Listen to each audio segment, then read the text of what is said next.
اعوذ باللہ من الشیطان الرجیم بسم اللہ الرحمن الرحیم ان اللہ اشتری من المؤمنین انفسهم واموالهم بان لهم الجنہ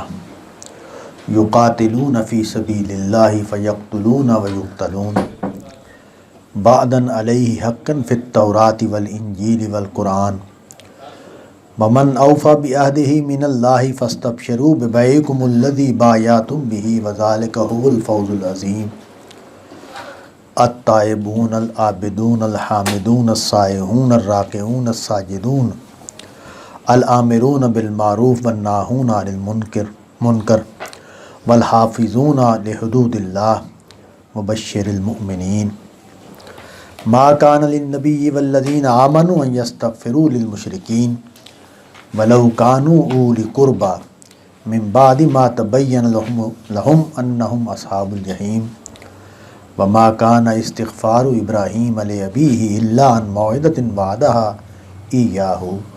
فَلَمَّا تَبَيَّنَ لَهُ أَنَّهُ عَدُوٌّ لِلَّهِ تَبَرَّأَ مِنْهُ إِنَّ إِبْرَاهِيمَ لَأَوَّاهٌ حَلِيمٌ وَمَا كَانَ اللَّهُ لِيُضِلَّ قَوْمًا بَعْدَ إِذْ هَدَاهُمْ حَتَّى يُبَيِّنَ لَهُم ما یتقون ان اللہ بکل شیء علیم ان اللہ لہ ملک السماوات والارض یحیی و یمیت وما لکم من دون اللہ من ولی ولا نصیر لقد تاب اللہ علی النبی والمہاجرین والانصار الذین اتبعوہ فی ساعة العسرة من بعد ما کاد یزیغ قلوب فریق منہم ثم تاب علیہم انہم بہم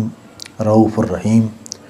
وعلی الثلاثة الذین خلفوا حتی اذا ضاقت علیہم الارض بما رحبت وضاقت علیہم من انفسکم عزیز علیہ ما عنتم حریص علیکم بالمؤمنین رؤوف الرحیم فإن تولوا فقل حسبی اللہ لا الہ الا هو علیہ توکلت وہو رب العرش العظیم۔ اور میرا خیال ہے کوئی گڑبڑ ہوئی ہے، وہاں سے دوبارہ پڑھ لیتے ہیں۔ وعلی الثلاثة الذین خلفوا حتی اذا ضاقت علیہم الارض بما رحبت وضاقت علیہم انفسہم وظنوا ان لا ملجأ من اللہ الا الیہ ثم تاب علیہم لیتوبوا ان اللہ هو التواب الرحیم۔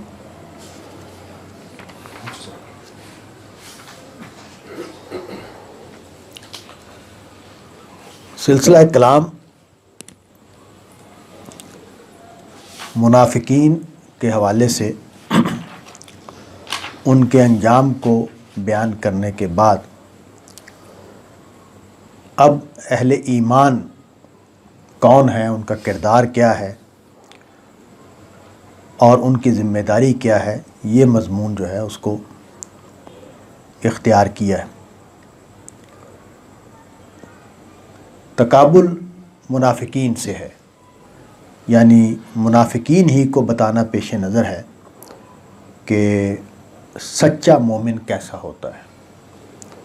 اس کا کردار کیا ہوتا ہے، اس کا رویہ کیا ہوتا ہے اور اس کا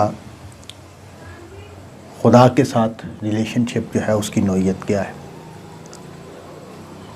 نبی صلی اللہ علیہ وسلم سے صحابہ نے بیعت کی تھی، اور بیعت یہ تھی کہ وہ آپ کے ساتھ شریک ہیں، آپ کے کام میں شامل ہیں اور اس کے لیے ان کے جان اور مال حاضر ہیں۔ اسی بیعت کی طرف اشارہ کیا ہے اور اس کے لحاظ سے جو ذمہ داری ان کے اوپر عائد ہوتی ہے اس کو بیان کیا ہے۔ گویا منافقین سے یہ کہا جا رہا ہے کہ بیعت تو تم نے بھی کی ہے،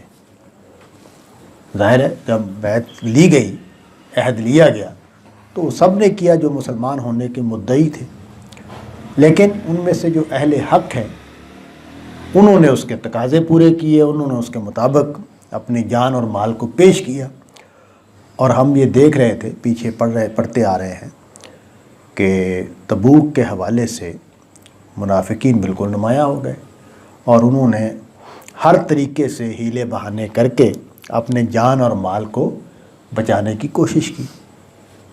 تو یہ یعنی شان نزول یہ ہے جس میں یہ آیت یہاں بیان ہوئی ہے۔ ان اللہ اشتری من المؤمنین انفسہم،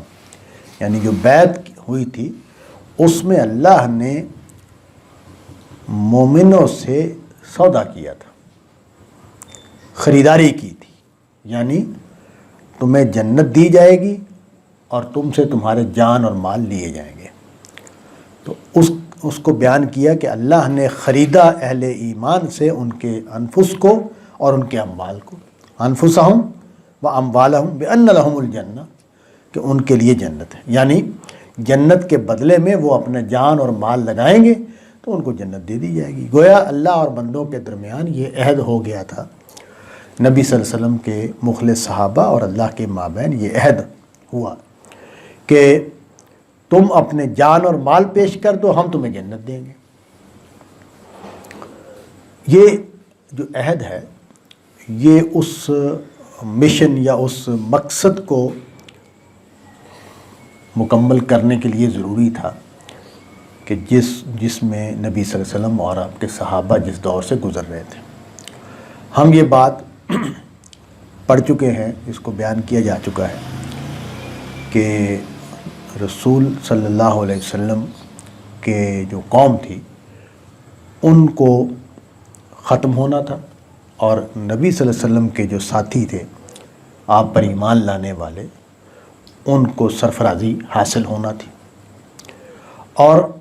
اس سرفرازی کو حاصل کرنے کے لیے اور اس یعنی گمراہ یا کفر کو ختم کرنے کے لیے صحابہ کی طاقت کو استعمال کرنا تھا۔ صحابہ کے ویسے اس دنیا میں یہ تو صحابہ کے ایک خاص دور کی بات ہو رہی ہے، نبی صلی اللہ علیہ وسلم کی دعوت کے ایک خاص زمانے کی بات ہو رہی ہے جو اس وقت زیر بحث ہے، لیکن اگر ہم دنیا میں ویسے آزمائش کو دیکھیں جس آزمائش میں ہم سب پڑے ہوئے ہیں، ایک تو یہ نا کہ خصوصی حالات میں خصوصی آزمائشیں آتی ہیں، جیسے ان لوگوں کو جو صحابہ ہیں، نبی صلی اللہ علیہ وسلم کے ساتھی ہیں، ایک بڑے مرحلے سے گزرنا پڑا ہے، اور اس کو ہمارے مرحوم ڈاکٹر اسرار احمد صاحب اللہ ان کو جنت میں جگہ دے، وہ کہا کرتے تھے کہ جن کے رتبے ہیں سوا ان کی سوا مشکل ہے، یعنی جنہوں نے بڑے مقام پانے ہیں ان کے لیے مشکلات بھی بڑی ہیں۔ تو یہ اس کا مطلب یہ ہے کہ ہم نے فیصلہ کیا کیا ہے۔ عام طور پر جو یعنی ہم طالب علم کی اگر مثال لیں، کیونکہ میں پڑھاتا ہوں تو میرے ذہن میں وہی مثال آتی ہے کہ ایک طالب علم یہ فیصلہ کرتا ہے کہ بس مجھے پاس ہونا ہے، اور ایک طالب علم یہ فیصلہ کرتا ہے کہ مجھے ٹاپ کرنا ہے۔ تو اب دونوں کے اس فیصلے کے نتیجے میں زندگی کی جو چلن ہے،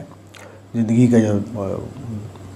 حالات ہیں وہ بدل جائیں گے۔ جس نے یہ فیصلہ کیا ہے کہ مجھے ٹاپ کرنا ہے اس کو بہت ساری قربانیاں دینی پڑیں گی اور بہت زیادہ محنت کرنی پڑے گی۔ جس نے فیصلہ کیا کہ بس پاس ہونا کافی ہے اس کے لیے آسانی ہی آسانی ہے، وہ ٹھیک ہے، وہ گھنٹہ ڈیڑھ گھنٹہ پڑھ لے کافی ہے، پاس ہو جائے گا، کوئی 2-4 سوال تیار کر لیے پاس ہو۔ جیسے ہمارا نظام تعلیم ہے خاص طور پر بورڈ وغیرہ کے جو، تو اس میں تو یہی ہے کہ آپ کو اگر اہم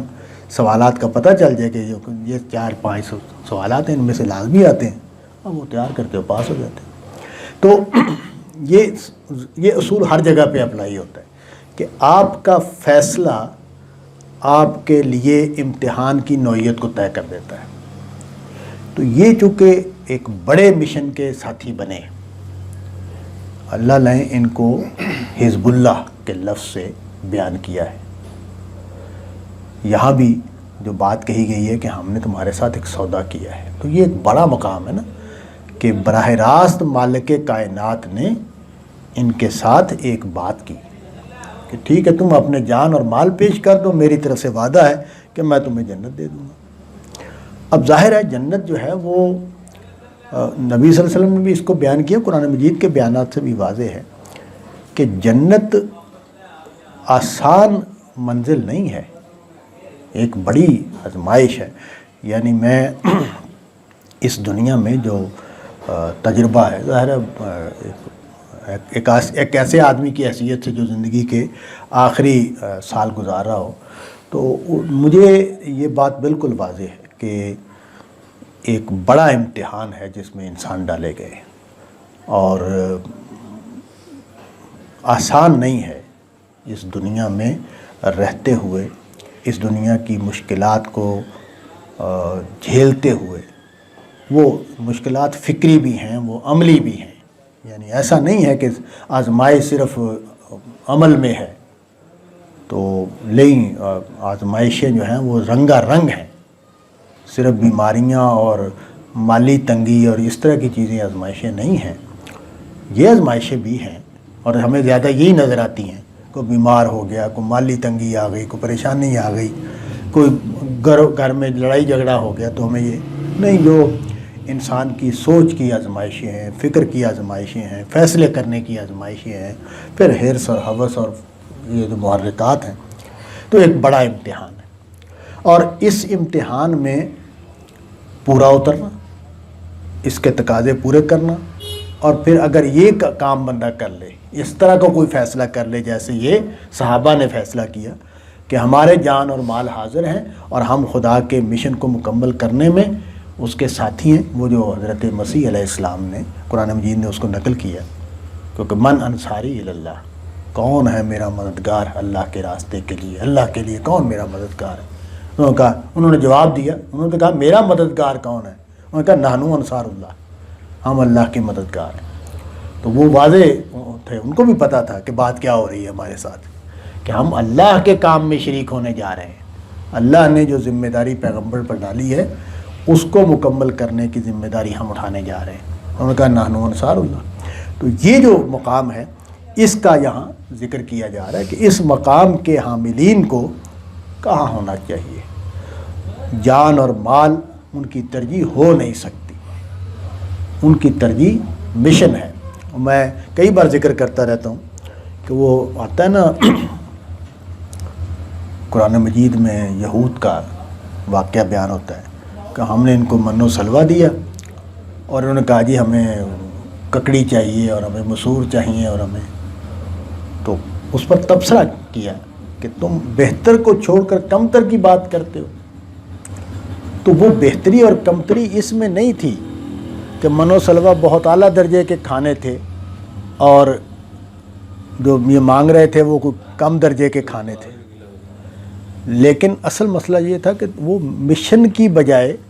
ذائقوں کے پیچھے پڑے ہوئے تھے۔ ان کو ایک مشن پر کھڑا کیا گیا تھا، اور جو بندہ مشن پر کھڑا ہوتا ہے اس کو ذائقے نہیں یاد ہوتے، اس کا اس طرف دھیان ہی نہیں جاتا ہے کہ مجھے کھانے کو کیا مل رہا ہے۔ وہ تو یہ دیکھ رہا ہوتا ہے کہ میں ایک امتحان سے، ایک مشکل سے گزر کر میں نے یہ منزل حاصل کرنی ہے۔ وہ ہو سکتا ہے چنے کھاتے ہوئے جہاد کرتا رہے، وہ ہو سکتا ہے کہ پانی کا ایک ایک گھونٹ پی کر پانی کو بچا کے سفر کرتا رہے، تو وہ اس کو اصل منزل اس کی وہ ہوتی ہے جس کے لیے وہ نکلا ہوا ہوتا ہے۔ تو یہاں بھی چونکہ منافقین نے کیا کیا، منافقین نے یہ کیا کہ انہوں نے دنیا کی غرض اور دنیا کے جو اہداف تھے ان کو سامنے رکھا، اور یہ شرط پوری نہیں کی جس کو یہاں بیان کیا گیا کہ تمہارے جان اور مال تو اللہ کے لیے ہیں، اب تم ان کو اپنے حوالے سے سوچ ہی نہیں سکتے۔ چنانچہ اس کا نتیجہ کیا نکلے گا؟ یقاتلون فی سبیل اللہ فیقتلون ویقتلون۔ تو اس راستے کا تو مطلب یہ ہے کہ اللہ کی راہ میں جہاد کرو گے اور اس میں قتل بھی کرو گے اور قتل ہوگے بھی۔ یعنی جب ہم میدان جنگ میں اتریں گے تو مارنے کے لیے نکلیں گے، تو مارنے کے لیے، اس لیے پہلے یقتلون کہا، نکلیں گے تو مارنے کے لیے، لیکن اس میں یہ بھی نتیجہ نکلے گا کہ کچھ لوگ مارے جائیں گے، اور ہر جنگ میں ایسے ہی ہوتا ہے۔ ہر سپاہی جو ہے وہ اس مقصد اور اس جوش کے ساتھ نکلتا ہے کہ اس نے دشمن کو مار دینا ہے، لیکن وہ اس کشمکش میں خود بھی مارا جاتا ہے کبھی۔ تو لیکن ان کا مقصد کیا ہے؟ یقاتلون فی سبیل اللہ، وہ جنگ کریں گے اللہ کی خاطر۔ یہ سب سے بڑا امتیازی وصف ہے اہل ایمان کا کہ ان کا تلوار اٹھانا صرف خدا کی خاطر، خدا کے لیے ہوتا ہے۔ وعدن علیہ حقن، یہ جو اوپر بات ہوئی ہے،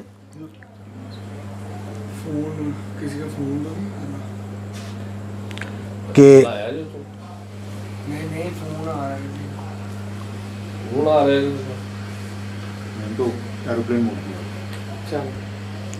تو اس کا جو وعدہ ہے، جو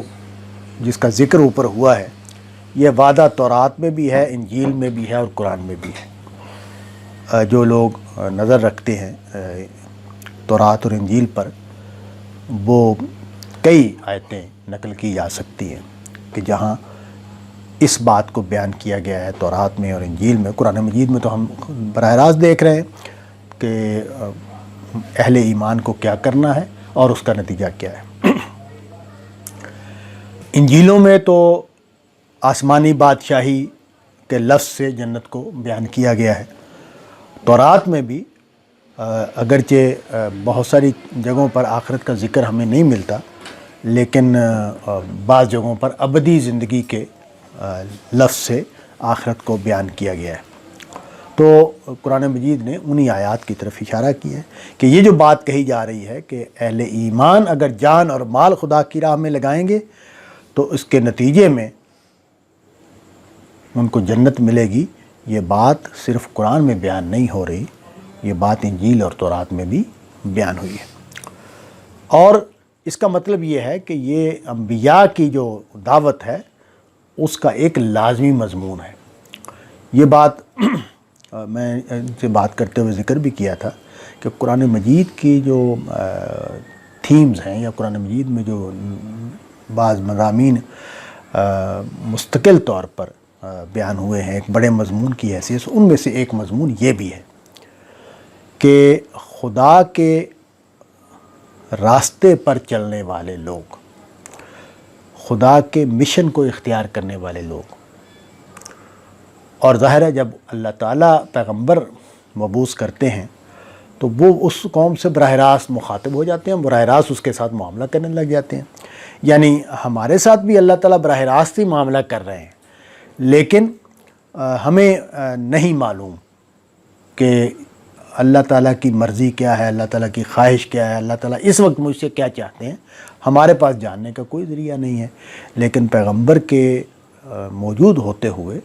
یہ بالکل واضح ہوتا ہے، پیغمبر بتا رہا ہوتا ہے کہ خدا یہ چاہتا ہے۔ جیسے ہم نے دیکھا پیچھے کہ جنگ بدر جب ہو رہی تھی تو اللہ تعالیٰ نے واضح کر دیا کہ میں یہ چاہتا ہوں کہ میدان جنگ میں جاؤں، میں تو نہیں قافلے کی طرف جانے کی بات کر رہا ہوں، اور حضور اسی کی طرف چل رہے تھے، اسی کی طرف لے کے جا رہے تھے۔ تو وہاں واضح ہوتا ہے، بیان کیا جا رہا ہوتا ہے کہ اللہ تعالیٰ کا اللہ تعالیٰ کی مراد کیا ہے، منشا کیا ہے۔ تو لیکن یہ ایک محکم بات مضمون ہے قرآن مجید کا کہ جو لوگ خدا کے راستے پر چلتے ہیں ان کے ساتھ خدا کا وعدہ کیا ہے، اور وہ وعدہ جنت کا وعدہ ہے کہ جو میری خاطر میری رضا کے لیے جد و جہد کرے گا اس کو میں جنت دوں گا۔ یہاں بھی اسی کا حوالہ دیا کہ جنت جو ہے، یعنی یہ وہ جو السابقون الاولون والی جو جگہ ہے، یہ اس کے حوالے سے بات ہو رہی ہے۔ نیکی اور بدی اس کے ساتھ بھی جنت وابستہ ہے اور جہنم وابستہ ہے، لیکن یہ جو اعلیٰ مقامات پانے والے لوگ ہیں جن کو شہداء قرآن مجید نے کہا ہے، ہمیں یہ قرآن مجید نے ایک جگہ پہ بتا دیا ہے کہ 4 طرح کے لوگ ہیں جو جنت میں جائیں گے: انبیاء اور صدیقین، شہداء اور صالحین۔ انبیاء اور ان کے اوپر ایمان لانے والے وہ صدیقین کہلائیں گے، یعنی جو کسی نبی کی تصدیق کرتے ہیں کہ یہ خدا کا سچا پیغمبر، اس کے ساتھی بنتے ہیں۔ اور ہمارے ہاں حضرت ابوبکر کو صدیق کہا گیا اس لیے کہ وہ سب سے بڑے مصدق کے طور پر سامنے آتے ہیں، تو ان کو حضور نے صدیق کے لفظ سے، لیکن قرآن مجید نے یہ واضح کر دیا کہ صدیقین سارے ہیں، جو کسی پیغمبر کے اوپر ایمان لاتے ہیں، اس کی تصدیق کرتے ہیں، اس کا ساتھ دیتے ہیں، وہ صدیقین ہیں۔ اور اسی طرح دنیا میں جو دین کی دعوت کا کام کرتے ہیں اور ان کے ساتھ جو لوگ وابستہ ہوتے ہیں وہ صالحین ہیں۔ تو یہ چاروں لوگ جنت میں جائیں گے۔ اور آگے اسی لیے کہا کہ ہمیں ان کی رفاقت حاصل ہو، یعنی دعا میں یہ کہا گیا کہ ان میں سے کسی کی رفاقت ہمیں حاصل ہو، یا ہم شہداء کے ساتھ ہوں یا صالحین کے ساتھ ہوں یا انبیاء اور صدیقین کے ساتھ ہوں۔ تو یہ جو یہاں بات ہو رہی ہے یہ صدیقین کی بات ہو رہی ہے کہ جو پیغمبر کے ساتھی ہیں، اور کہا کہ یہ جو پیغمبر کے ساتھیوں کی بات ہے اور ان کا جو انجام بیان ہوا ہے یہ تورات میں بھی بیان ہوا ہے، انجیل میں بھی بیان ہوا ہے اور قرآن میں بھی بیان ہوا ہے۔ وَمَنْ أَوْفَى بِعَهْدِهِ مِنَ اللَّهِ، اب اس بیعت کا حوالہ دیا کہ جس نے اللہ کے ساتھ اپنے عہد کو پورا کیا، فَاسْتَبْشِرُوا بِبَيْعِكُمُ الَّذِي بَایَعْتُمْ بِهِ، تو ان کو خوشخبری ہے ان کی اس بیعت کے حوالے سے جو انہوں نے تم نے کی، تو بشارت حاصل کرو اس بیعت کی نسبت سے جو تم نے کی، وَذَلِكَ هُوَ الْفَوْزُ الْعَظِيمُ، اور یہ بہت بڑی کامیابی ہے۔ قرآن مجید نے آخرت میں جنت پانے کو جگہ جگہ فوز عظیم کہا ہے، اور سچی بات یہ ہے کہ ابھی تو ہم اس کا تصور نہیں کر سکتے، لیکن جب ہم قیامت والے دن اٹھیں گے اور جنت پا لیں گے، اس امتحان سے، اس سوال جواب سے گزر کر جنت میں چلے جائیں گے، اور پھر ناکام لوگوں کا انجام دیکھیں گے، تو جنت کی نعمتیں ایک طرف ہوں گی، ان سے استفادہ کر رہے ہوں گے، جو قرآن مجید نے جگہ جگہ اس کی تصویریں کھینچی ہیں، اور دوسری طرف جو یہ بھی بتایا ہے کہ ان کو دکھایا ہے، دیکھ سکیں گے وہ کہ جو منکرین ہیں یا مجرمین ہیں ان کا انجام کیا ہوا ہے۔ تو یہ فوز عظیم کا لفظ جو ہے یہی وہاں ہر شخص کے شعور سے، ہر شخص کی زبان پر آئے گا کہ یہ فوز عظیم ہے کہ میں اس عذاب سے بچ گیا اور اعلیٰ ترین نعمتوں کو میں نے حاصل کر لیا۔ تو اس لیے کہا کہ وَذَلِكَ هُوَ الْفَوْزُ الْعَظِيمُ، وہ سب سے بڑی کامیابی ہے۔ اب ان کی صفات بیان کی، التائبون العابدون الحامدون السائحون الراکعون الساجدون۔ قرآن مجید نے چند جگہوں پر، سورہ احزاب میں بھی یہ اسی طرح کی آیت ہے اور یہاں بھی ہے، کہ جس میں ان صفات کو بیان کیا گیا ہے کہ جو بندہ مومن میں ہونی چاہیے۔ ہمارے جو استاد غامدی صاحب ہیں انہوں نے اپنی کتاب میں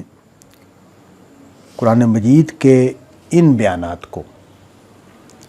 ایک معنی انہوں نے اس میں پیدا کیے ہیں۔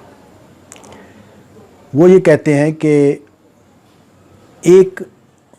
وہ دین ہے جو فرض دین ہے، لازم دین ہے، اور جس کو ہر مسلمان کو پورا کرنا ہے، جیسے دیانتداری ہے، سچ بولنا ہے، وعدہ پورا کرنا ہے، والدین کی خدمت ہے،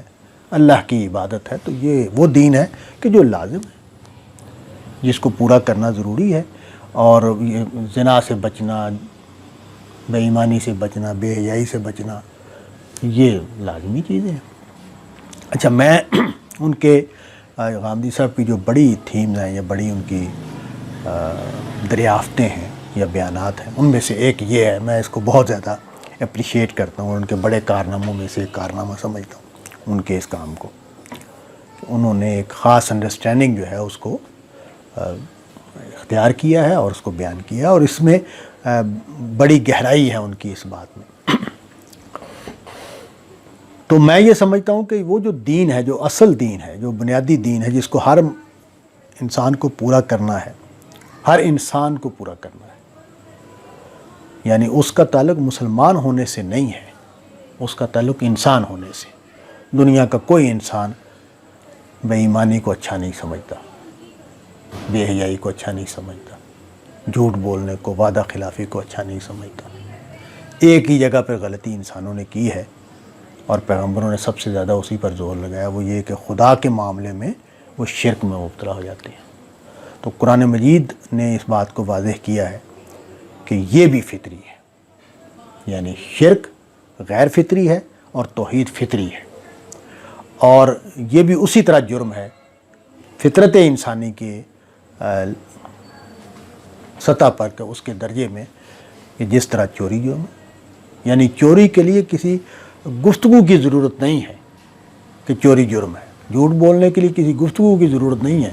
کہ جھوٹ جرم ہے۔ میں بلکہ اس کی بچوں کو سمجھانے کے لیے مثال دیتا ہوں کہ ماں جب بچے کو کہتی ہے، وہ واش روم سے آ جاتا ہے ننگا، باہر آ جاتا ہے 2-2.5 سال کا بچہ، تو ماں اس کو کہتی ہے کہ شرم کرو، بری بات ہے، تو کوئی رزسٹنس پیدا نہیں ہوتی، وہ اس کو قبول کرتا ہے کہ ہاں یہ بات ٹھیک ہے، مجھے ننگا باہر نہیں آنا چاہیے تھا۔ اس کا مطلب یہ ہے کہ اس کے اندر جو فطرت ہے اس نے یس کہا ہے، اس نے تائید کی ہے اس بات کی۔ لیکن اسی بچے کو وہی ماں کہتی ہے کہ کھیلنے کے لیے نہ جاؤ، تو رزسٹ کرتا ہے، اس لیے کہ کھیل کے معاملے میں اس کی فطرت اس کو نہیں کہتی کہ یہ کوئی بری بات ہے۔ وہ عقل کا مسئلہ ہے کہ ٹائم ضائع ہوتا ہے، کوئی نقصان پہنچ سکتا ہے، وہاں عقل ہے جو فائدے اور نقصان کے اصول پر مسئلہ پیدا کرتی ہے، وہاں فطرت کچھ نہیں کہہ رہی اس کو۔ فطرت تو بلکہ کھیل کو دلچسپ سمجھتی ہے اس کو۔ تو یہ اس لیے قرآن مجید نے یہ اس نقطے کو یعنی قرآن مجید کے بڑے مضامین میں سے ایک مضمون یہ بھی ہے کہ توحید جو ہے یہ فطری ہے، اور اس سے انحراف اسی طرح جرم ہے جس طرح چوری کرنا جرم ہے، جس طرح بے حیائی جرم ہے، جس طرح وعدہ خلافی جرم ہے، جس طرح قتل جرم ہے، اسی طرح یہ بھی جرم ہے۔ تو یہ ہر انسان کو اس کو پورا کرنا ہے، اس میں کوئی استثناء نہیں ہے، اس کا اسلام سے بھی کوئی تعلق نہیں ہے۔ اسی لیے میں یہ دیکھتا ہوں کہ ویدوں میں بھی یہ احکام موجود ہیں، یہ جو بنیادی دین کے احکام ہیں، یہ اوستا میں بھی موجود ہیں، زرتشتی مذہب میں بھی موجود ہیں، یہ تورات میں بھی موجود ہیں، یہ انجیل میں بھی موجود ہیں، ہر جگہ بھی موجود ہیں، اس میں کوئی۔ لیکن کچھ احکام وہ ہیں قرآن مجید میں، کچھ مضمون چیزیں وہ بیان ہوئی ہیں کہ جو اعلیٰ درجے کے لوگوں کے ہاں پائی جاتی ہیں، تو انہوں نے اس کو عنوان دیا ہے جمال و کمال کا، اپنی کتاب میں انہوں نے اس کو جمال و کمال کا عنوان دیا ہے، اور یہاں رضائل اور فضائل کا عنوان دیا جو بنیادی احکام ہے۔ تو ایک اچھی ان کی وہ ہے۔ تو یہ جو التائبون العابدون الحامدون السائحون ہیں، یہ جمال و کمال کے پہلو ہیں، یعنی یہ وہ نہیں ہے کہ جو لازمی احکام ہیں جن کو پورا کرنا ہے، بلکہ اس سے آگے بڑھ کر ایک کریکٹرسٹکس ہے، ایک رویہ ہے، ایک شخصیت ہے کہ جو پیدا ہو جاتی ہے جب خدا کی بندگی میں انسان اعلیٰ مراتب کو حاصل کرنا چاہتا ہے اور کرنے کی کوشش کر رہا ہوتا ہے۔ التائبون، توبہ کرنے والے، پہلے یہ بیان کیا۔ تائبون سب سے بڑا وصف کیوں ہے؟ کیونکہ ہم انسان خطا سے بالکلیہ نجات نہیں پا سکتے۔ اس دنیا کا نظام اور اس دنیا ہمارے اندر موجود محرکات، یہ دونوں مل کر ایسے حالات اور مواقع پیدا کرتے رہتے ہیں کہ جس میں خطا ہوتی رہتی ہے۔ یعنی ایسا ہوتا نہیں ہے کہ کوئی شخص، یعنی میں ہو سکتا ہے کہ آپ یہ کہیں کہ بھی تمہاری زندگی میں ایسے لوگ نہیں آئے تو نہیں آئے، تمہارا قصور ہے اس میں، یا تمہارے زمانے کا مسئلہ ہے، لیکن میں نے بہت قریب سے بڑے عظیم لوگوں کو دیکھا ہے۔ میں ان لوگوں میں سے ہوں کہ جن کو براہ راست قریبی تعلق میسر آیا ہے، عظیم لوگوں کا، کچھ عظیم لوگوں کا قریبی تعلق میسر آیا ہے، تو خطا ہوتی ہے۔ لیکن جو خوبی ہونی چاہیے وہ یہ کہ وہ تائب، توبہ کرنے والا ہو، یعنی وہ ہر وقت نبی صلی اللہ علیہ وسلم جیسے فرماتے ہیں کہ میں دن میں 70 مرتبہ استغفار کرتا ہوں، تو وہ یعنی استغفار کا کلمہ، یہ نہیں کہ تسبیح کی جائے، ہمارے ہاں ویسے یہ بھی رواج ہے، میں بھی کرتا ہوں، وہ ایک ایسے ہی جو کلچرل چیزیں ہوتی ہیں نا، وہ بندے کی، حالانکہ مجھے پتہ ہے کہ اصل چیز حال ہے، کیفیت ہے، نہ کہ لفظ۔ اصل چیز جو ہے وہ آپ کا حال ہے کہ آپ توبہ کی حالت میں رہتے ہو، آپ کو آپ کے وجود پر ہر وقت خطا ہونے کے بعد لرزہ طاری رہتا ہے۔ قرآن مجید نے اس کو بیان بھی کیا ہے، فوراً توبہ کے مضمون کو بیان کیا قرآن مجید نے کہ فوری توبہ جو ہے وہ بہت ضروری ہے اور قبول ہوتی ہے وہ فوراً۔ تو وہ کیا ہے؟ وہ اسی اصل میں وہ ایک کیفیت ہے، ایک حال ہے جو کسی بندے پر طاری ہوتا ہے۔ التائبون العابدون، عبادت کرنے والے۔ وہ ہمارے جو استاد ہیں احمد جاوید صاحب، وہ کہتے ہیں کہ بندے کا دل مسجد میں اٹکا ہوا ہو، یعنی وہ حضور نے بھی اس کو بیان کیا، حضور ہی کی دہرا انہی کی بات کو وہ دہرا رہے ہیں کہ حضور نے کہا کہ ظہر پڑھ کے آ گئے ہیں اور عصر کی فکر لگی ہوئی ہے، عصر پڑھ کے آ رہے ہیں اور مغرب کی فکر ہے کہ کہیں رہ نہ جائے، مغرب پڑھ کے آ گئے، عشاء کی فکر ہے کہ کہیں رہ نہ جائے۔ تو یہ آدمی جو ہے وہ اس کو ہمیشہ عبادت کی حالت میں رہنے کا اجر ملے گا۔ تو کیا ہے؟ العابدون، خدا کی بندگی، خدا کی عبادت میں رہنے والے، الحامدون، اللہ کی حمد کرنے والے۔ ظاہر ہے وہ اسی کا وضاحت ہے۔ العابدون جو ہے وہ عابد کون ہوتا ہے؟ جو حامد اور مسبح ہو، جو تسبیح کرنے والا ہو اور حمد کرنے والا ہو، دعا کرنے والا ہو۔ السائحون، السائحون کا جو لفظ ہے یہ ویسے تو اس کا مطلب ہے سیاحت، لیکن یہ دنیا کے تمام کلچرز میں مذہب کے لیے ایک خاص طریقے کو اختیار کرنا، جس کو ہمارے ہاں درویشی کہہ لیں یا جوگی بننا کہہ لیں، یا اسی طرح مختلف مذاہب میں مختلف نام ہیں اس۔ تو حضور نے اس کو واضح کر دیا کہ نہیں، اسلام میں رہبانیت نہیں ہے، اسلام میں سیاحت جہاد ہے، اسلام میں سیاحت حج کے لے کے جانا ہے، اعتکاف ہے، اور اس طرح کی چیزوں کو حضور نے مختلف موقعوں پر بیان کیا۔ تو مطلب یہ ہے کہ اپنے آپ کو دنیا سے کاٹ کر اللہ کے لیے وقف کر دینے کی حالت کی کیفیت، اس کے لیے یہ لفظ یہاں اختیار کیا گیا ہے۔ الراکعون الساجدون، نماز عبادت جو ہے اس کے مختلف پہلوؤں کو الگ الگ بیان کیا ہے۔ ویسے تو ایک بڑا عنوان تو یہی ہے العابدون، لیکن وہ حامد بھی ہوتا ہے، وہ راکع بھی ہوتا ہے، وہ ساجد بھی ہوتا ہے۔ رکوع اور سجود، رکوع اور سجود ظاہر ہے ایک کیفیت ہے میرے اندر جس کا عملی اظہار ہے رکوع اور سجدے میں، کہ میں جھکا ہوا ہوں اپنے پروردگار کے آگے، تو وہ رکوع کی صورت میں اور سجدے کی صورت میں۔ اور ہماری نماز میں کمال یہ ہوا ہے کہ ساری چیزوں کو ایک حسن ترتیب کے ساتھ اکٹھا کر دیا گیا ہے۔ یہ جتنی چیزیں بیان ہو رہی ہیں نا، حمد اور تسبیح اور رکوع اور سجدہ، یہ سب چیزیں اس میں جمع ہو جاتی ہیں۔ الآمرون بالمعروف والناہون عن المنکر، یہ بھی بنیادی وصف ہے کہ یہ ہو نہیں سکتا کہ کوئی بندہ مومن، اور قرآن مجید نے اس کو باقاعدہ جگہ جگہ بیان کیا ہے، یہاں بھی بیان کیا اور جگہوں میں بیان کیا کہ اہل ایمان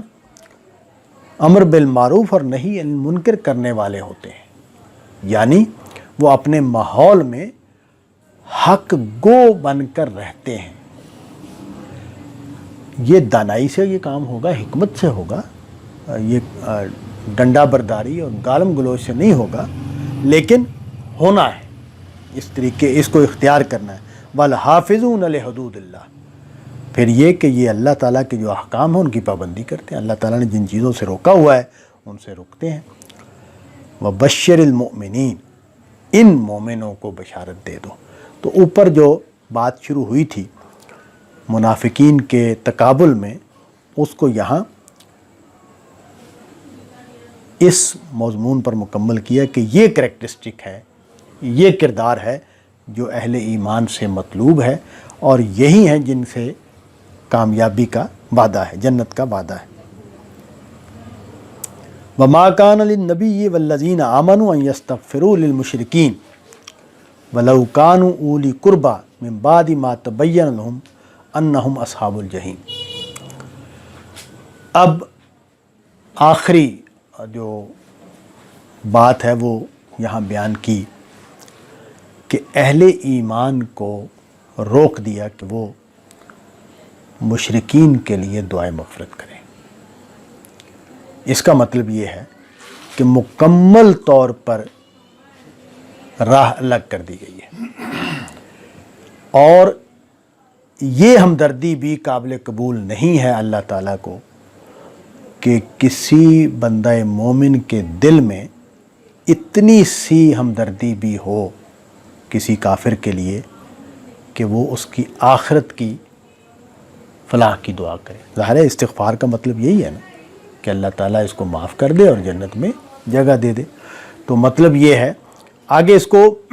واضح بھی کیا ہے کہ یہ جو کہا جا رہا ہے کہ تم اب ان کے لیے دعائیں مغفرت نہیں کر سکتے، تو اس کی وجہ کیا ہے اس کے اوپر۔ لیکن یہاں ایک سوال کا جواب دے دیا۔ وہ سوال یہ ہو سکتا تھا کہ حضرت ابراہیم کی دعا ہے نا قرآن مجید میں، ہم بھی پڑھتے ہیں اپنی نمازوں میں، کہ جس میں والدین کے لیے دعا کی ہوئی ہے۔ حضرت ابراہیم کی دعا میں جو ہم نماز میں پڑھتے ہیں، رب جعلنی مقیم الصلاۃ ومن ذریتی ربنا وتقبل دعا ربنا اغفر لی ولوالدی، تو اس میں والدین کے لیے دعا کی ہوئی ہے۔ تو اس کو کہ یہ سوال پیدا ہوتا ہے کہ ابراہیم تو اپنے والدین کے لیے دعا کرتے تھے، تو ہم کیوں نہ کریں؟ ہمارے ماموں ہیں، چچا ہیں، والدین ہیں، دادا دادی ہیں، نانا نانی ہیں، تو ہم ان کی استغفار کی دعا کریں۔ تو فرمایا کہ پہلا اصول تو یہ ہے کہ کتنا ہی قریبی رشتہ کیوں نہ ہو، جب یہ واضح ہو گیا ہے کہ یہ اصحاب جہیم ہیں، مطلب یہ ہے کہ اللہ تعالیٰ کہتے ہیں، یہ بیان کیا ہے اللہ تعالیٰ نے کہ جب میں نے بیان کر دیا ہے کہ اب جو لوگ کفر پر کھڑے ہیں یہ اصحاب جہیم میں سے ہیں، جن کو ہدایت کی توفیق ملنی تھی، جنہوں نے ہدایت کو قبول کر لیا وہ قبول کر لیا، جنہوں نے قبول نہیں کیا اب یہ اللہ تعالیٰ کی طرف سے مردود ہے، رد کر دیے گئے ہیں، ان کا انجام اللہ کے ہاں طے ہے۔ تو جب اللہ نے یہ بات واضح کر دی ہے، بیان کر دی ہے، تو اس کے بعد اب تمہیں ان کے لیے دعائے مغفرت کرنے کی ضرورت نہیں ہے، اور اگر دعائے مغفرت کرو گے اس کا مطلب کیا ہے؟ اس کا مطلب یہ ہے کہ تم اللہ کے فیصلے کے بعد اللہ کے فیصلے سے منحرف ہو رہے ہو، تو اس کی اجازت نہیں ہے۔ اسی کو آگے واضح کیا ابراہیم علیہ السلام کے حوالے سے، وَمَا كَانَ اسْتِغْفَارُ إِبْرَاهِيمَ لِأَبِيهِ إِلَّا عَنْ مَوْعِدَةٍ وَعَدَهَا إِيَّاهُ۔ پہلی بات تو واضح کی کہ حضرت ابراہیم، قرآن مجید نے اس کو بیان بھی کیا ہے کہ جب ابراہیم علیہ السلام وہاں سے نکل رہے تھے اپنے باپ کو اور اپنے علاقے کو چھوڑ کر، تو انہوں نے کہا تھا کہ میں آپ کے لیے اللہ تعالیٰ سے دعا کرتا رہوں گا اور اللہ میرے اوپر بڑا مہربان ہے، انہوں نے اس کا ذکر کیا۔ تو ظاہر ہے فطری طور پر یہ تمنا حضرت ابراہیم علیہ السلام کے دل میں ہونی چاہیے کہ اللہ ان کے باپ کو ہدایت کی توفیق دے، اور اس کے لیے وہ دعا کرتے رہیں گے۔ چنانچہ چونکہ انہوں نے یہ وعدہ کیا ہوا تھا اپنے باپ سے کہ میں آپ کے لیے استغفار کروں گا، تو اس لیے وہ استغفار کرتے تھے۔ فَلَمَّا تَبَيَّنَ لَهُ أَنَّهُ عَدُوٌّ لِلَّهِ تَبَرَّأَ مِنْهُ، لیکن جب اللہ نے ان کو بیان کر دیا، بتا دیا کہ یہ تو اللہ کا دشمن ہے، تو وہ اس سے الگ ہو گئے، انہوں نے اس سے کنارہ کشی اختیار کر لی، انہوں نے اس کے ساتھ اپنا تعلق توڑ دیا۔ اِنَّ إِبْرَاهِيمَ لَأَوَّاهٌ حَلِيمٌ۔ اب یہ جو چونکہ حضرت ابراہیم علیہ السلام کے اوپر ایک بات آ گئی ہے، تو اللہ تعالیٰ کو ابراہیم علیہ السلام، مجھے یہ لگتا ہے کہ وہ نبی صلی اللہ علیہ وسلم کے بارے میں ہمارے ہاں لفظ رائج ہے حبیب اللہ، اللہ کے محبوب، میں کوئی شک نہیں، اللہ تعالیٰ اپنے نیک بندوں کو محبوب رکھتا ہے۔ قرآن مجید نے بیان کیا ہے کہ اگر تم چاہتے ہو، ان کنتم تحبون اللہ فاتبعونی یحببکم اللہ، اگر تم چاہتے ہو کہ اللہ تم سے محبت کرے تو پھر میری رات کو رسول اللہ سے یہ کہلوایا۔ تو اللہ اپنے نیک بندوں کو محبوب رکھتا ہے، تو نبی صلی اللہ علیہ وسلم کے محبوب ہونے میں تو کوئی شک نہیں ہو سکتا۔ لیکن محبوب کا لفظ جو اردو زبان میں جب ہم بولتے ہیں تو اس میں ذرا معنی تھوڑے سے ہلکے ہو جاتے ہیں، تو اس لیے مجھے اردو میں یہ لفظ اچھا نہیں لگتا، لیکن یہ اس جو حقیقت ہے اس کی وہ تو اپنی جگہ پہ موجود ہے. لیکن مجھے یہ لگتا ہے قرآن مجید کو پڑھتے ہوئے کہ ابراہیم علیہ السلام جو ہیں وہ اللہ کو بہت محبوب ہے. یعنی اللہ تعالیٰ کی جو پسندیدہ ترین شخصیتیں ہیں ان میں سے ابراہیم علیہ السلام ہے. اس کا اظہار یہاں بھی ہوا ہے کہ جو ہی یہ بات کی ہے ابراہیم علیہ السلام کے حوالے سے ایک تھوڑا سا تنقیدی رنگ ہے، تو ساتھ ہی بہت ہی خوبصورت الفاظ میں ان کی تعریف کی ہے، اواہ اور حلیم. تو اواہ کا مطلب ہے نرم دل ہونا، اور حلیم کا مطلب ہے، حلیم کا جو لفظ ہے یہ جذبات پر کنٹرول جو ہوتا ہے اس کے لیے یہ لفظ استعمال ہوتا ہے. یعنی یہ اصل میں اجڑ پن کے مقابل میں رویہ ہے. تو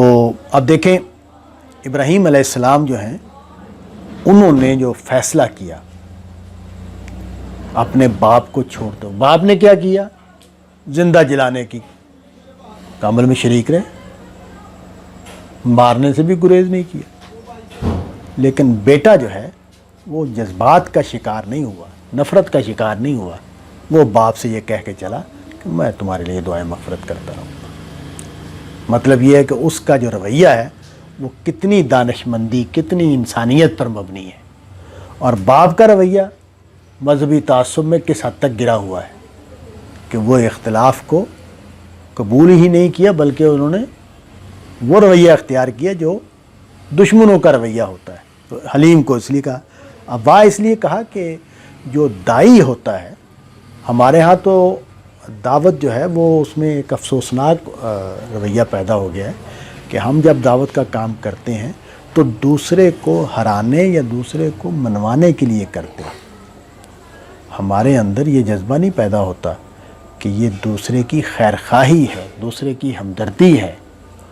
دوسرے کا فائدہ سوچنا ہے، میں اس کے لیے، اس کے فائدے کے لیے اس کے ساتھ بات کر رہا ہوں. اس طرح نہیں میں سوچتا. میں تو اس طرح سوچتا ہوں کہ میرا نقطہ نظر ٹھیک ہے، میں نے اس کو قائل کرنا ہے. میں اگر میری اس کی بحث ہو گئی ہے تو میں وہ نقطے سوچتا ہوں کہ جس سے میں، اور اسی لیے آپ دیکھیں کہ ہمارے ہاں جو تنقیدی مضامین لکھے جاتے ہیں، ہمارے ہاں جو مناظرے ہوتے ہیں، اس میں طنزیہ جملے اور اس میں استہزاء اور اس میں مذاق اڑانا اور اس میں رسوا کرنا، اگلے بندے کی علمی کوتاہیوں اور غلطیوں کو بیان کرنا، اس کے شجرہ نسب کو بیان کرنا، یہ کام شروع ہو جاتا ہے. تو اواہ یہ تو بڑے خیرخواہ آدمی ہے. اواہ کا مطلب ہے جو دوسروں کا خیال رکھنے والا. اسی لیے نبی صلی اللہ علیہ وسلم نے فرمایا نا، کتنا خوبصورت بات ہے کہ دین و نصیحہ، دین ہے ہی خیرخواہی کا نام. اور اس کو پھیلا دیا، آگے جو جملے ہیں اس میں اس کو پھیلا دیا کہ اللہ کے لیے، رسول کے لیے، کتاب کے لیے، مومنوں کے لیے خیرخواہی. وَمَا كَانَ اللَّهُ لِيُضِلَّ قَوْمًا بَعْدَ إِذْ هَدَاهُمْ حَتَّى يُبَيِّنَ لَهُم مَّا يَتَّقُونَ. وہ جو پہلے بات ہوئی تھی کہ یہ مشرکین اب اس قابل نہیں ہیں کہ ان کے لیے استغفار کی جائے، تو کہا کہ یہ اللہ کا طریقہ ہی نہیں ہے کہ وہ کسی کو گمراہ کر دے اس کے بغیر کہ وہ بالکل واضح کر دے کہ وہ کیا چیزیں ہیں جن سے انسانوں کو بچنا چاہیے، وہ کیا چیزیں ہیں جو تقوی کا راستہ ہے. تو یعنی جب یہ بات واضح ہو جاتی ہے، اور اس میں ایک اور نقطہ بھی بیان ہو گیا، وہ یہ کہ یہ جو تم ہو اہل ایمان، تمہیں بھی یہ بات پتہ ہونی چاہیے کہ جب تک تم تقوی کی راہ پر رہو گے تو تمہارا ایمان اور عمل محفوظ رہے گا. اللہ تعالیٰ نے جو اصول قائم کیا ہوا ہے وہ یہ کہ بندہ اندر سے ٹھیک ہوگا تو اللہ اس کی مدد کرے گا، اللہ اس کو توفیق دے گا، اللہ اس کو مشکلات میں اس کی مدد کرے گا، اس کا ساتھ دے گا. لیکن اگر بندہ اندر سے ٹھیک نہیں ہے تو پھر، اور یہ بات کہ کسی کا ایمان، یہ قرآن مجید میں جو باتیں بیان ہوئی ان میں سے ایک بات یہ بھی ہے کہ اللہ تعالیٰ کو انسانوں کے ساتھ کوئی دشمنی تھوڑی ہے. اللہ کی طرف سے تو خیر ہے، خیر کا فیصلہ ہوتا ہے. یہ انسان ہے جو آگے بڑھ کر خدا کا دشمن بن کے کھڑا ہو جاتا ہے، جو انسانیت کا دشمن بن کے کھڑا ہو جاتا ہے. تو پھر ظاہر ہے اللہ تعالیٰ بھی اس کے ساتھ وہی معاملہ کرتے ہیں جو جس کا وہ مستحق ہوتا ہے. ان اللہ بکل شیء علیم، اور اللہ کے علم میں تم کوئی اضافہ نہیں کر سکتے نہ اللہ کے علم میں کوئی کمی اور کوتاہی ہوتی ہے کہ وہ کوئی کہیں غلط فیصلہ ہو جائے گا، وہ ہر چیز کو جانتا ہے، اس لیے اس کا فیصلہ بالکل صحیح اصولوں پر نافذ ہوتا ہے۔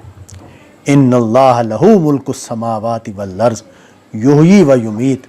وما لکم من دون اللہ من ولی ولا نصیر۔ اب سہارا کسی اور کو نہیں ہونا چاہیے۔ یہ انسان جو ہے اس کے دنیا کے ہے نا خدشے اور ڈر اور خوف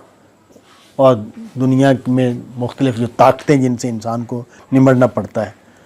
تو خدا پر توکل کو اس کی بنیاد کو واضح کیا کہ دنیا زمین و آسمان کا اقتدار اس کے پاس ہے، زندگی اور موت وہ دیتا ہے اور اس کے سوا کوئی مددگار نہیں ہے، اس کے سوا کوئی ساتھی نہیں ہے۔ چنانچہ اس بات کو پیش نظر رکھ کے تم اللہ کے ساتھ جڑے رہو، اللہ تمہارا ساتھی اور مددگار ہے۔ لَقَدْ تَابَ اللَّهُ عَلَى النَّبِيِّ وَالْمُهَاجِرِينَ وَالْأَنصَارِ الَّذِينَ اتَّبَعُوهُ فِي سَاعَةِ الْعُسْرَةِ مِن بَعْدِ مَا كَادَ يَزِيغُ قُلُوبُ فَرِيقٍ مِّنْهُمْ ثُمَّ تَابَ عَلَيْهِمْ إِنَّهُ بِهِمْ رَءُوفٌ رَحِيمٌ۔ اللہ تعالیٰ نے کرم فرمایا ہے نبی پر، مہاجرین پر اور انصار پر، بطور خاص چونکہ انہوں نے ایک بہت ہی مشکل وقت میں اس کے حکم کو پورا کیا، حالانکہ کچھ لوگوں کے دل جو ہیں وہ پھر گئے تھے، لیکن اللہ نے ان پر بھی کرم کیا کیونکہ اللہ بہت مہربان ہے، بہت شفقت کرنے والا ہے۔ تو اب یہ جو توبہ اور معافی اعلان ہوا ہے اہل ایمان کے لیے، اس کا بیان شروع ہو گیا ہے، اور یہاں سے سورت جو ہے وہ اس کے آخری جو مضمون ہے وہ شروع ہو گیا ہے۔ یہاں یہ بات میں بیان کر دوں کہ نبی صلی اللہ علیہ وسلم کا ذکر کیوں ہوا ہے، یعنی مہاجرین اور انصار کے ساتھ نبی صلی اللہ علیہ وسلم کو بیان کیا کہ اللہ نے ان کی توبہ قبول کر لی ہے، اللہ نے ان پر کرم کیا ہے۔ تو ایک تو جب قرآن مجید نے پیچھے بیان بھی کیا ہے کہ منافقین کو چونکہ واضح کرنا پیش نظر تھا اور آپ کی اجازت دینے سے اس میں رکاوٹ پیدا ہوئی ہے، تو اس طرح کی چیزیں بھی نبی صلی اللہ علیہ وسلم کی طرف سے جو ہوتی تھی ان کا بھی پہلو اس میں شامل ہے، لیکن اصل میں یہ پورا جو اہل حق کا گروہ ہے اس میں نبی صلی اللہ علیہ وسلم بھی شامل ہیں۔ اصل میں یہ بیان اس لیے ہے کہ ایک پوری جماعت ہے کہ جو اس وقت اللہ تعالیٰ کی طرف سے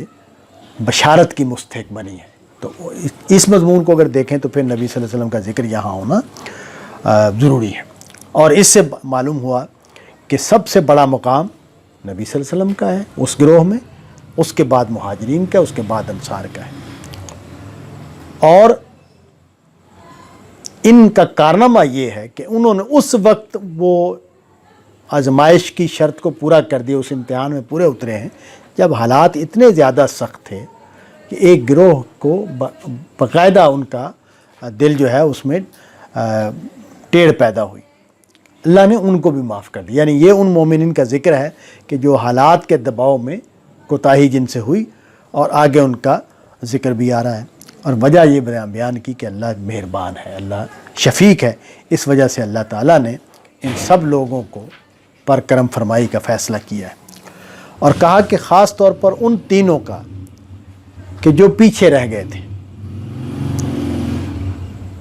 جن کا معاملہ پیچھے رکھا گیا تھا، یعنی ہم پیچھے پڑھا ہے پچھلے رکوع میں یا اس سے پچھلے رکوع میں کہ کچھ لوگوں کے بارے میں یہ کہا گیا کہ ابھی ان کا فیصلہ نہیں ہوگا، تو ان کی اب بات آ گئی کہ یہاں بیان کر دیا کہ ان کا فیصلہ کر دیا گیا ہے، کہ وہ لوگ جن کا فیصلہ پیچھے یعنی پوسٹ پون کر دیا گیا تھا، یہاں تک کہ ان کے اوپر زمین تنگ ہو گئی، اور روایات میں یہ بات بیان ہو گئی ہے کہ جب اللہ تعالیٰ نے یہ کہا کہ یہ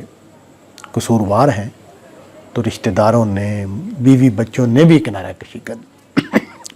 اس کو بیان کیا کہ ان کے اوپر زمین تنگ ہو گئی، دوسری بات بھی بیان کی، وضاقت علیہم انفسہم، اور ان کے جی بھی ان پر تنگ ہو گئے۔ اس کا مطلب یہ ہے کہ معاملہ صرف یہ نہیں تھا کہ یعنی اس سے ایک تصویر ویسے سامنے آتی ہے، وہ یہ کہ مدینے میں جو معاشرہ نبی صلی اللہ علیہ وسلم نے قائم کر دیا تھا وہ کتنے حق پرست تھے اور کتنے حق کے ساتھ جڑے ہوئے تھے کہ جب یہ پتہ چلا کہ اللہ ناراض ہے ان 3 لوگوں سے تو لوگوں نے بھی ان کو چھوڑ دی۔ یعنی اوپر جو بات بیان ہوئی ہے نا کہ تم مشرکین کے لیے دعائے مغفرت نہیں کر سکتے اب، تو اس کا مطلب یہ ہے کہ جب اللہ نے واضح کر دیا کہ یہ اہل جہنم میں سے ہے تو اس کا مطلب یہ ہے کہ وہ خدا کے ساتھ جڑے ہوئے ہیں اور خدا کے ساتھ جڑا ہوا ہونا چاہیے۔ جب اللہ نے کہہ دیا ہے کہ یہ قابل معافی نہیں ہے تو تم بھی ان کے ساتھ نرمی اور محبت نہیں کر سکتے۔ تو یہاں ہم دیکھتے ہیں کہ صحابہ کے ہاں وہی چیز پیدا ہو گئی ہے کہ جب پتہ چلا کہ ان سے اللہ ناراض ہے ان 3 لوگوں سے تو لوگوں نے بھی ان کو چھوڑ دیا، حتیٰ کہ بیوی بچوں نے بھی ان کو چھوڑ دیا، اور اس کے نتیجے میں ان کے لیے زمین تنگ ہو گئی، حالانکہ زمین تو کھلی ہے۔ اور کیوں کہا زمین کھلی ہے؟ اس لیے کہا کہ ان لوگوں نے بھی یہ فیصلہ نہیں کیا، بلکہ مفسرین نے بیان کیا ہے کہ ان کو بعض لوگوں نے کہا بھی کہ تم ہمارے پاس آ جاؤ، ہم تمہاری مدد کریں گے، اگر تمہیں تمہارے ساتھ پیغمبر نے مسترد کر دیا ہے اور تم تکلیف میں ہو تو ہم تمہاری مدد کرنے کے لیے تیار ہیں۔ لیکن انہوں نے پھاڑ کے پھینک دیا ان کے اس طرح کے پیغامات کو۔ تو کیوں؟ وضاقت علیہم انفسہم، مطلب یہ ہے کہ ان کے اندر بھی یہ بات واضح تھی کہ ہم مجرم ہیں، ہم قصوروار ہیں، ہم سے کوتاہی ہوئی ہے، ہم سے غلطی ہوئی ہے، چنانچہ وہ شرمندہ تھے۔ ان کا اپنا جی بھی ان کے اوپر ملامت کر رہا تھا اور ماحول بھی ان کے اوپر ملامت کر رہا تھا، اور ان کو یہ واضح تھا کہ اللہ کے سوا اب ان کا کوئی مددگار نہیں ہے۔ اللہ ملجا من اللہ الا علیہ، وہ بڑی اچھی وہ ہے مثال کہ ماں جب بچے کو مار رہی ہوتی ہے تو بچہ ماں ہی سے لپٹ رہا ہوتا ہے، کیونکہ اس کو پتہ ہوتا ہے کہ مجھے اگر بچانے والا ہے تو وہ یہی ہے، میں اگر اس سے بچ سکتا ہوں تو اسی کی شفقت کو آواز دوں گا تو بچوں گا۔ تو یہ اللہ کے ساتھ بھی یہی معاملہ ہے کہ اگر اللہ ناراض ہیں تو اللہ ہی سے آہوزاری اور اللہ ہی سے کرنا پڑے گی بات کہ وہ اللہ تعالیٰ مجھے معاف کر دیں۔ تو ان کو بالکل واضح تھا۔ ظنوں کا لفظ استعمال ہوا ہے، یہ اردو زبان میں ہم خیال کا لفظ اس معنی میں استعمال کرتے ہیں، عربی زبان میں یہ ظن کا لفظ جو دونوں طرح کے معنی میں استعمال ہوتا ہے۔ مجھے خیال ہے، مجھے خیال رہتا ہے، تو ہم یہاں یہ نہیں کہ مجھے شک ہے یا مجھے کوئی، یہ مطلب نہیں ہوتا، مجھے یقین ہے کا مطلب یہ ہوتا ہے، یعنی میرا رخ اس طرف ہے۔ تو ان کو پتہ تھا، واضح تھا کہ کوئی جائے پناہ نہیں ہے سوائے اللہ کے۔ ثم تاب علیہم، پھر اللہ نے ان کے اوپر بھی کرم کیا، لیتوبوا، کہ وہ آگے بڑھ کر اللہ سے معافی مانگے۔ ان اللہ هو التواب الرحیم، اللہ بہت ہی معاف کرنے والا اور کرم کرنے والا ہے۔ وآخر دعوانا الحمد للہ رب العالمین۔